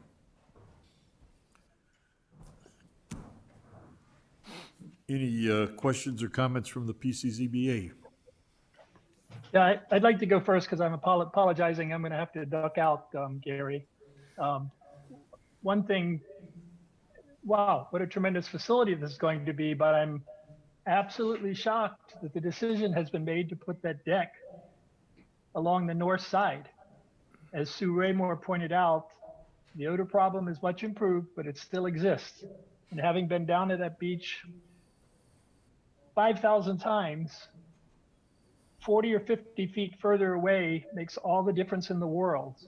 The pump house has big fans inside or vents that come on and make a pretty substantial noise. If it's not too late, I would urge you I would urge you to consider moving that viewing platform to the southeast corner so you can then take advantage of the great views to the south and get as far away from the odor control and pump house and garbage facilities as possible.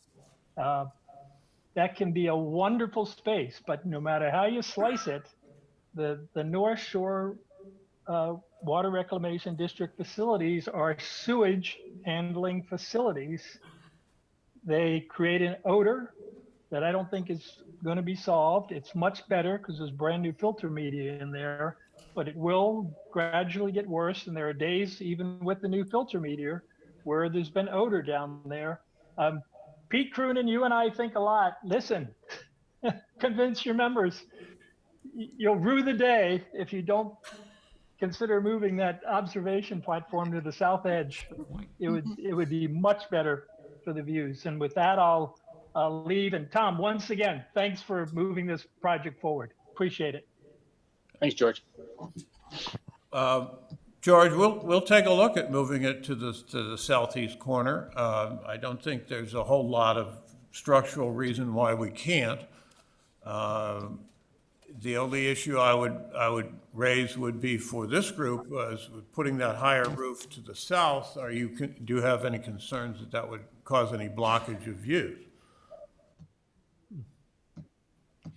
It would block views from the sewage facility. I'm sorry. It would block views from the sewage facility, so no. Okay. Realistically. All right. So hearing no great objections, we'll certainly look at that. I've got a question. In this view, you have a setback on the corner, which I think is probably from a previous notion that we were sticking out too far. In the plan, you've now pulled that all the way forward. Am I right, Brian? Which way is it? This was It was something. it was to make you all feel good. Yeah, and it's also about again not having, like we're talking about, moving the observation deck to the opposite side.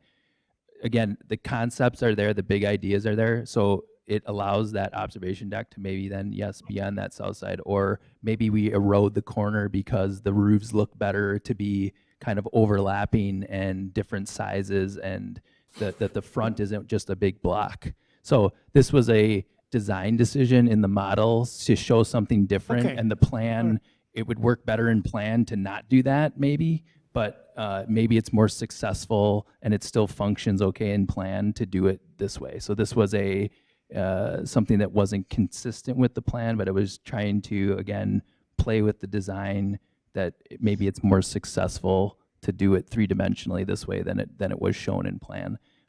So again, we're finessing the design again to optimize functionality and aesthetics. So all these comments are great. So Would it be possible if you were looking at moving that platform to the other side, just take the plan and do this?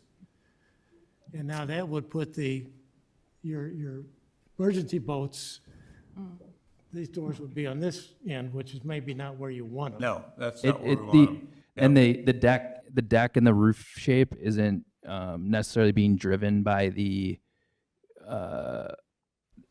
having the boxes below is yes, helping structurally to put the deck there, but the boxes are not, and the positioning of the deck and the roofs aren't necessarily being driven by where those boxes are. So just without spending time on it yet, I could say that flipping this, just the top section and the roofs, and have it look almost exactly the same, is probably a high chance that it will work, and we wouldn't have to move the emergency boats. Okay, that'd be great. Brian, if you could you go to the site plan view really quick? I'm just thinking about the Park District South Shelter and its proximity to that. Right where it is now. Well, but is it, when you're having this, are you sacrificing some intimacy for that space? Well, But I don't know. It's kind of the safety boats currently reside in the southwest corner of the compound, and they have to sort of bring them around, yeah, right there. Let's see if I can, right there. And they have to sort of bring them out on a little alleyway. So having them here is a lot better from our viewpoint, and I think they're farther away from the south shelter. Do you have an existing site plan, bird's eye view that shows where the? Yeah, hold on a second. I can. You have to go out of this program. I can do something different here. That where the boats are now is our preferred spot for it. That's Right. That's works. Right, that's fine. Yeah. Okay. So I think currently the shed building is actually in the back, and again we're not coming any closer to the beach pavilion, so and we might actually be further to the north a little bit with the fence line than we currently are. So we're actually probably improving the functionality of the access to those shedded areas. And I'm not thinking about your first floor uses. I'm thinking about the second floor deck and that having it closer to the. Yeah, it kind of shelter. it almost like if somebody was entertaining here, would you want to be entertaining right next to them? And then the other thing I will say about why we put the deck here to begin with is that it's also an inviting thing when you come down and you see the yacht club. It's a way to see that something's going on, and you're not just seeing you're not just seeing roof going up into the sky. And this actually would show more activity and that things are going on at the yacht club if it's a more inviting, welcoming feeling for people coming down to the beach, I would say. And I think with the roof shapes and where you would be on this deck, you're going to get the southern views no matter what. What's the maximum height of the various roofs? I think it's like 20 feet is the max on the upper part here. It's like 19 and a half. And again, like that's, again, conceptual, but I would say we'd be within 12 inches of that either way. And then So we're lower than the building, the lowest, pump house building. I think this is we'd be lower than the pump house building or at the same level, not exceeding that. And then what sort of flooring do you have, Brian?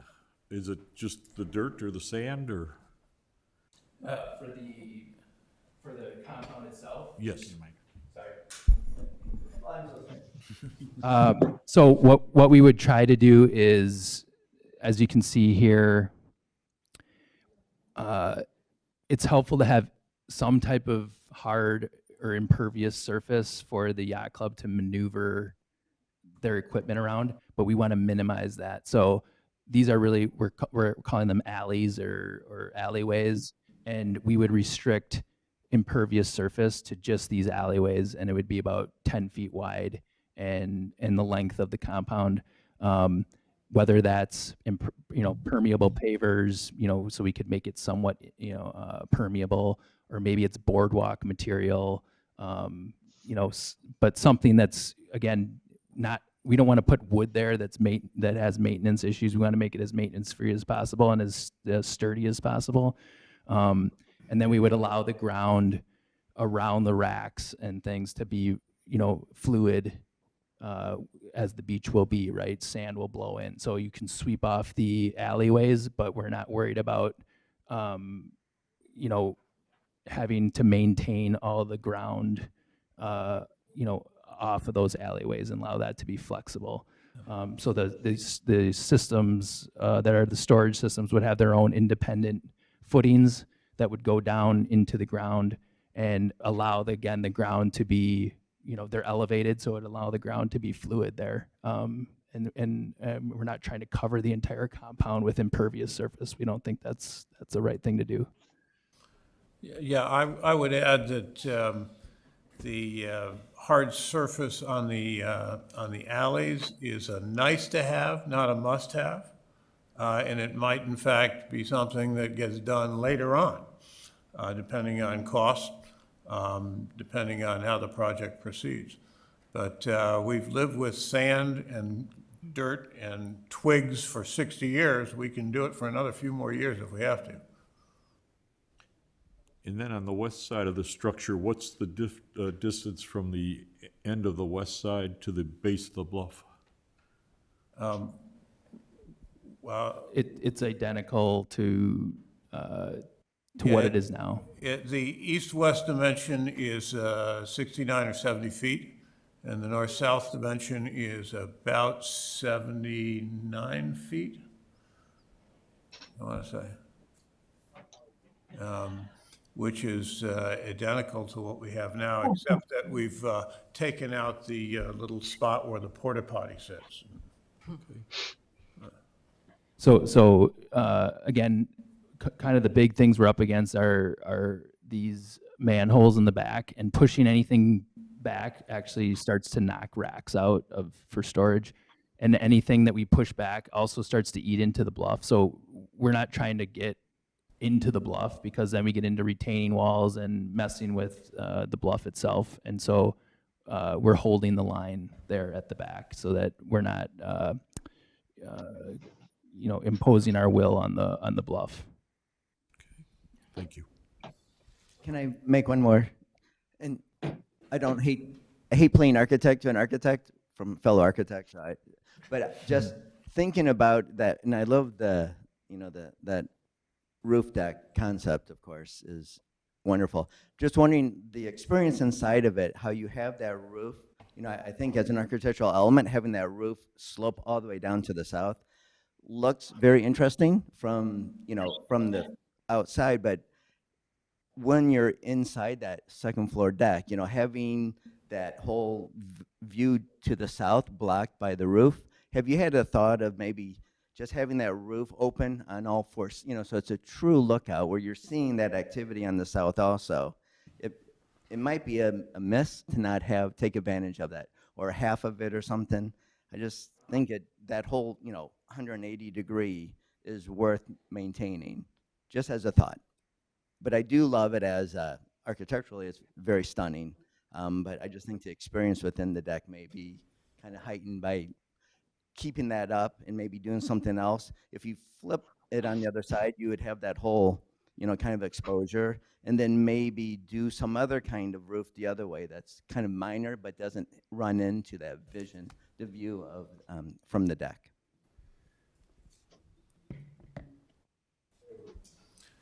Aaron, you had a question earlier about what's going to happen with yacht club activities during the year or so that we're out of business. We've had some preliminary indications that at least the racing program will move down to Lake Forest, and they will, amazingly enough, even agree to let us park down there. I'm afraid that my discussions with the Park District have been to the effect that the youth sailing camp is just going to have to go away for a year, because there's just no place to sail those boats, and whether or not people can sail on the North Beach, or I don't anticipate anybody to be able to sail on the North Beach even if they bring their boat down, but the question of whether or not they bring down paddle boards or kayaks, I leave up to the Park District. John, our discussion the other day was still an open question, right? Yes. Okay. Yeah. Does that help?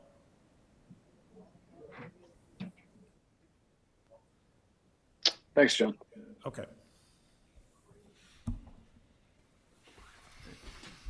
Anybody else? I'm happy to sit down.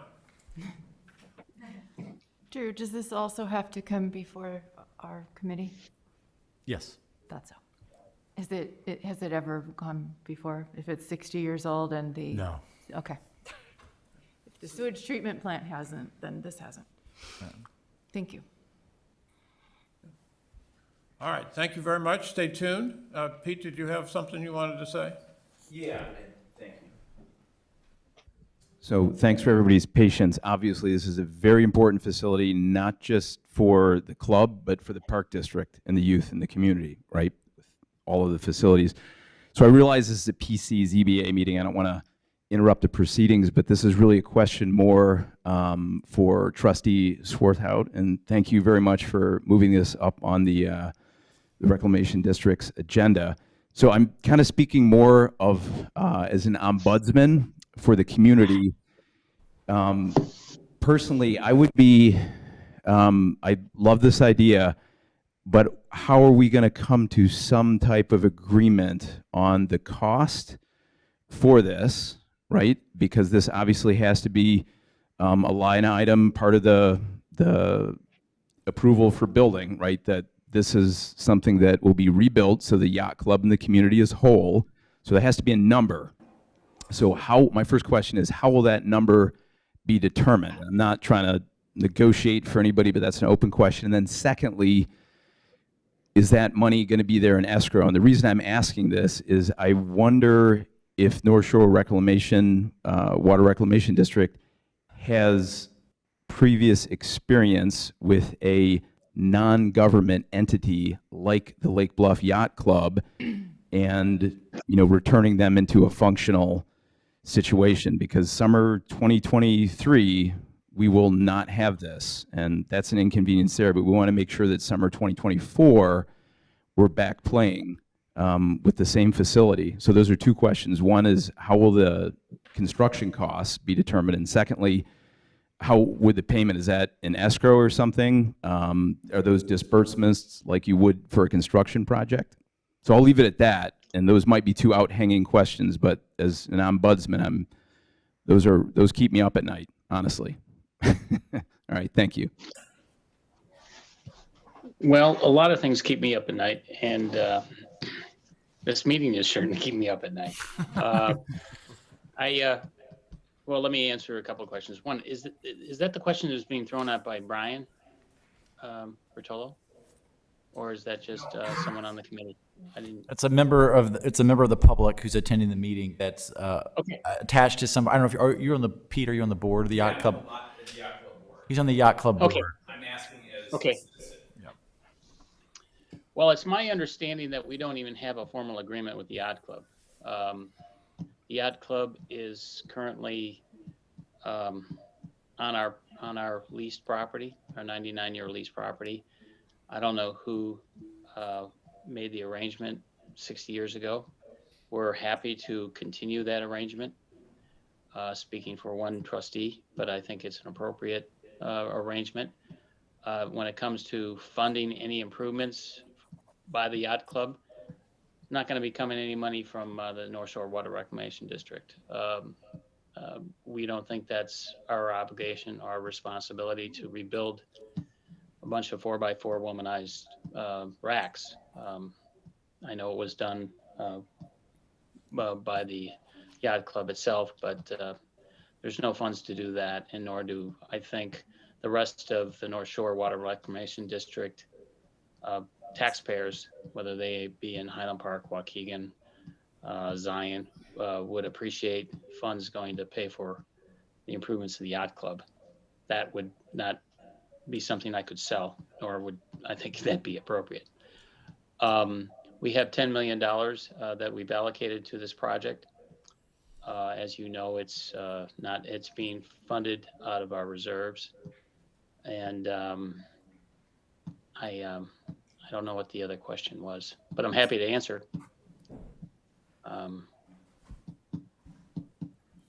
So some of these other, the improvements that we're making will come out of our funds. That is the additional pavement expenses, the improvements to the building, the aesthetic improvements. Those are obligations I think that are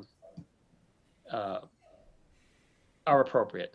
You know, I've been involved in the city of Lake Forest for a lot of years, and certainly the hospital for a lot of years. And I think it's appropriate this community, the larger community, to have buildings that reflect the quality that we all have. And so, what was the other question? I'm sorry. Yeah, no, and actually back to that first question, just kind of a rebuttal or clarification. So it's there's no way I want that on record that the yacht club or me as a citizen, we would be asking for anything more than we have now. The question was simply, how would that agreement for a number come about? And that might not be something you can answer tonight, because obviously you're one of 5. But that obviously should be agreed to out of that capital funding before the yacht club is taken down. My concern would be the compound is destroyed, it goes away, and there's no itemized list of functionality. And although we have a wonderful set of plans, all of a sudden there's a contribution that is less than being able to make that by North Shore Water Reclamation District, and the yacht club doesn't have funds for that. So I just would want to know how that number to make the yacht club whole would be determined. That's the first question. The second is, how have Let you? me address it right now, so I don't late in the evening and even early in the evening I'll forget the second question. We will not fund any improvements on our property for the yacht club. We think we're being pretty magnanimous by allowing you to stay on the leased property. We think it's appropriate, but we're not coming out of pocket a nickel to improve any facilities for the yacht club. We think it's, I'm really kind of shocked that there's an expectation you think that the sanitary district is going to pay for these improvements. It's not going to happen. And my other trustees are going to be really adamant about that. If I may, it has been represented to us that when the original plans were done, there was $105,000 set aside to make us whole for the facilities that were there that you were ripping down. I don't know who made that representation. It wasn't me. I think they're in the room right now. I might be mistaken, but I certainly don't think that we've allocated. What we have done is provided significant dollars to put structural columns that would be able to carry those that structure that will be put on top of it, as well as 36 inches of sand over the facility. Trustees, It's my understanding that there aren't any funds for that. Trustee Swarthout, sorry, this is Steve Waters.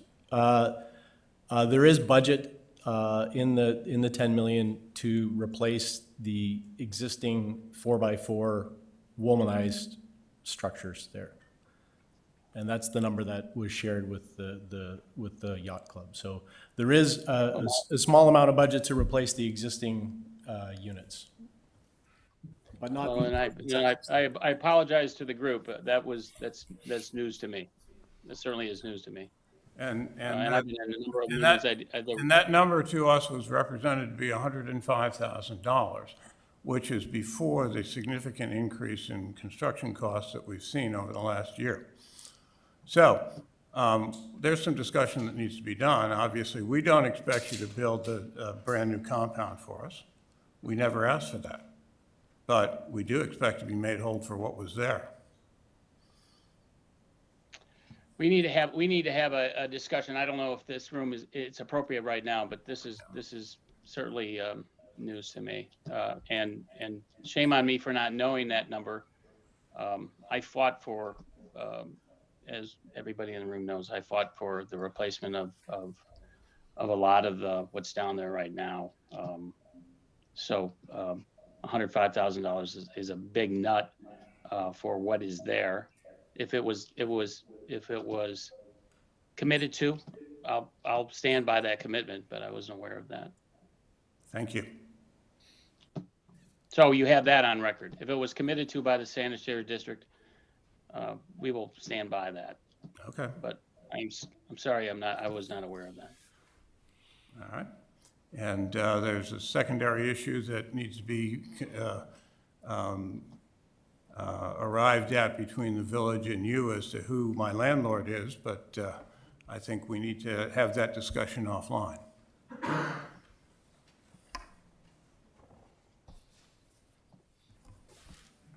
We can. We have. So, yeah. There is. Thank you. I don't think there's, you can ask if there's any other final public comment. There is one attendee.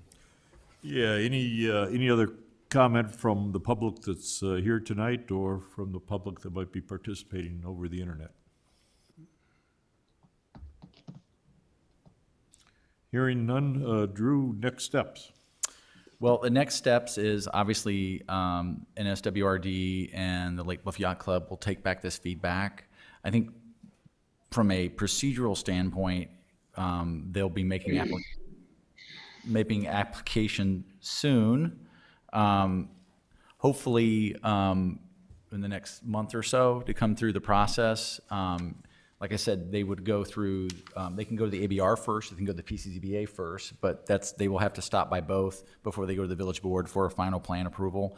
As we come upon this summer, obviously want to get through this as fast as possible so that they can be in a position to bid it. And they may have to bid it while it's still going through that process and allot some monies to handle any design elements that may come out of that process. But again, to hit that October start, you'll start seeing this more often soon.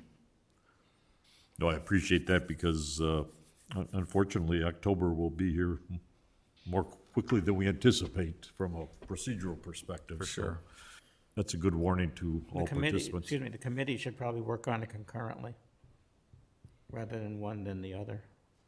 And it may just depend on what the submittals they have ready at the time in terms of application materials, but they could. Because Yeah. it's, to get it done, I know it takes a while, as we Yeah. all know, and I don't think we have to do committees together, but because we're looking at different aspects of the projects, but I do think that we should be working on it. It's going to be a done deal. I mean, we're going to allow this to happen. Just you have to go through the process. The details, The yeah. details, yeah. Right, We just right. have to go through the process of making it official. Yeah. Yeah, and we can work and figure that out. And because it may be times when maybe it's June comes around and the ABR meets, the first Tuesday of the month, and they roll right into the third Wednesday with you all in the same month, right? Right. So. Yeah, I wouldn't delay on this. Yeah. Just one procedural point is that if we can go through in tandem like this, I think that would be preferred. It may not be something that we can really pull off, but if North Shore Water Reclamation District and Lake Bluff Yacht Club can kind of do this together, I think that would work out much more conveniently. I'm not going to say that we have to tie each other to one another. I just bring that up as a procedural point, that if we go through PCZBA. Most certainly on that, Nick. I was just thinking the idea of do we do joint meetings with the ABR and the PCZBA, but most certainly the Yacht Club plans and the district plans will be all as part of one application. One application. Yes, all will be roped in together. We did that when we did Target. Yep. That's how we did Target. Everybody was together.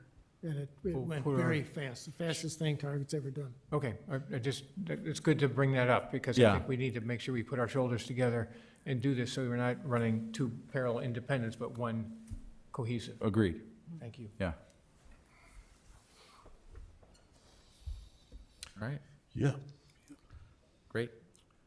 All right, hearing no further comments from the public and no further comments via the internet, from my perspective, I think this was an extremely enlightening meeting. I think the timing was perfect, and we look forward to working with both parties as we progress on this particular matter. So thank you very much.